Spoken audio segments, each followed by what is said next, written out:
So you look at this and think, where on the outskirts of London are you? And which park on the outskirts of London is it?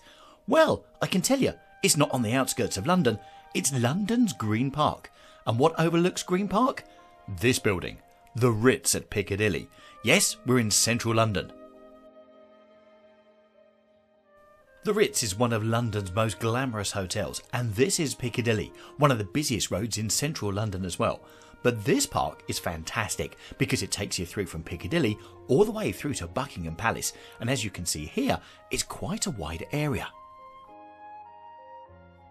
But as you've seen, and you will see, so much of Green Park remains unspoilt, and you could be in the middle of anywhere, let alone in the middle of central London. So let's give you an in-depth view of Green Park, where you can go and what you can see. And we'll start off with this first statue, which is outside Green Park Station. This statue, known as the Diana Fountain, is from 1952, and it's also known as Diana of the Treetops. And as you can see, is right by one of the exits from Green Park, which if you come to Green Park Tube Station, which is on the Jubilee, the Victoria and Piccadilly lines, has loads and loads of entrances, so good luck finding the right entrance out. Well, actually the right exit out, and just look for Green Park. Also, if you fancy refreshments, as you can see there are those around here in Green Park as well. And how about a sit down in the middle of the park to watch the world go by? Yes, you can get deck chairs, and there you go, there's the pricing, and it's not too bad for a central London park.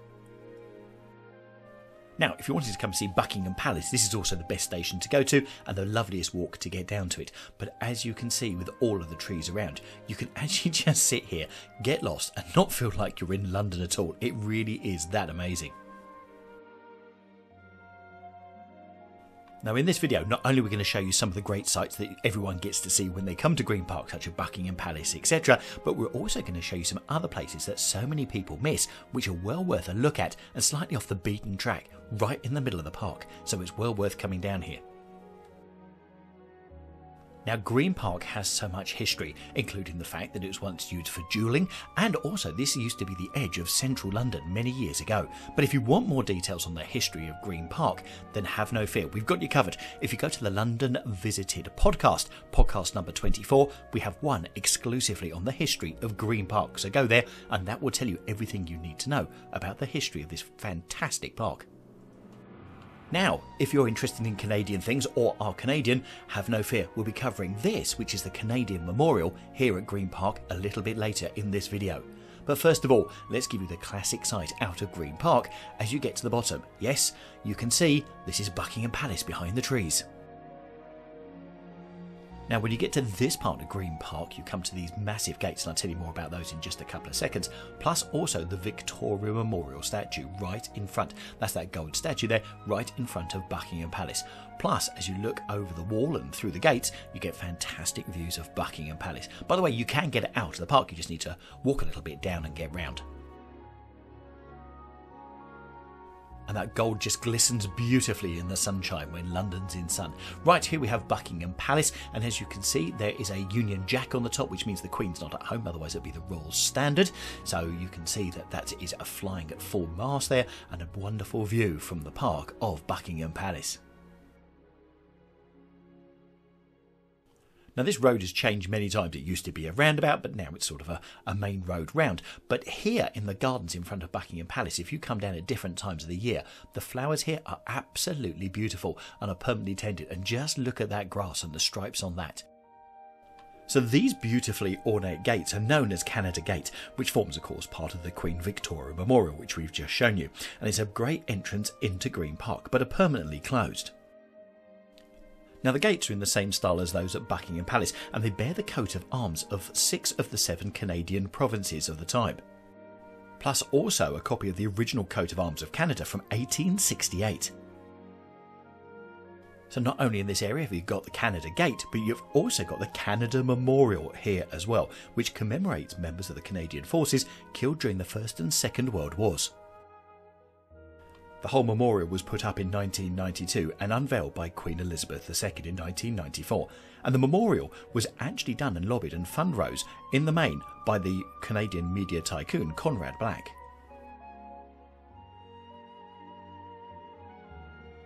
Now next to the plaque is going to be this water feature, which is made from red granite. And if you're coming down here with children, please do keep this in mind. Here, embedded into the red granite across the whole sculpture, are 506 bronze maple leaves. And the water going across it makes it look like the maple leaves are floating. You see this line passing through here, well, this splits the whole thing into two, and this represents Britain and Canada's joint participation in World War I and World War II. And as you can see, the memorial is set in fantastic grounds, and this is the whole memorial here. And as you can see, yep, people really didn't take into account the notices saying keep off it. Right, let's go further into Green Park, and now we're heading back towards Piccadilly. But as you can see, some of the street lighting down here would have been original gas lighting here in the middle of the park. Also, whilst you're in the middle of central London, you can see there are quite a few different paths that go off in different directions, so it's well worth having your Google Maps or your Apple Maps handy so you know which way you're heading. Also, when you're looking at the street lighting, it's worth looking down below because, as you can see, this has got the crest of King George on here. Really hoping you're loving this video on Green Park and giving you a great tour of it. And if so, do us a favour, give us a big thumbs up, will you? Because this will help us spread the video on YouTube to more people so that they can love London as well. Right, it's sculpture time. So if you're walking around Green Park and suddenly feel hungry, it's probably because you've seen this, which looks like a block of cheese. Yes, a block of Swiss cheese. Well, this is called the Waterhole and is actually a gift from the Tiffany & Co Foundation. There are buttons on the side of it, and each of the holes has got a water fountain within it, so it just makes it a nice little water fountain feature here in the middle of Green Park. But yes, you've got to sort of walk upon it, and this was actually put up not that long ago in 2011.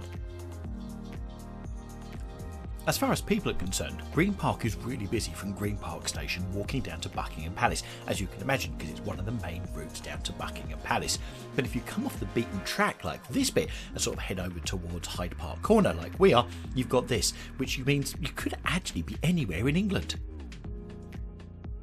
Now this is the RAF Bomber Command Memorial by Philip Jackson, and this is over near Piccadilly up by Hyde Park Corner.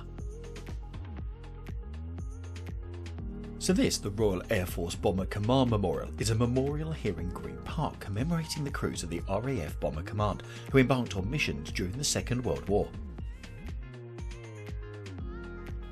It was built to mark the sacrifice of the 55,573 aircrew from Britain, Canada, Australia, New Zealand, Czechoslovakia, Poland and other Allied countries, as well as to those civilians of all nations killed during the raids.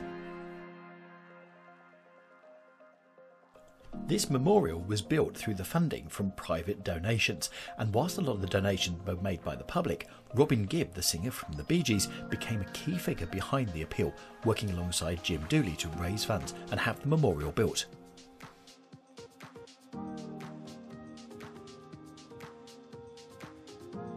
Interesting, the aluminium used to build the roof, which you can just see here, actually came from a Royal Canadian Air Force Handley Page Halifax of No. 426 Squadron that had crashed in Belgium in May 1944.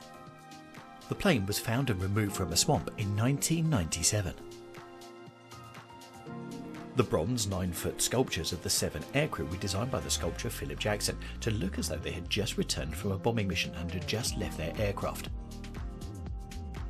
Now this piece of meadow, which is cordoned off here in front of the memorial, is actually the Coronation Meadow, which was named the Queen's Meadow, established as a wildflower meadow using seeds taken from ancient meadows over in Ealing and also over in West Sussex.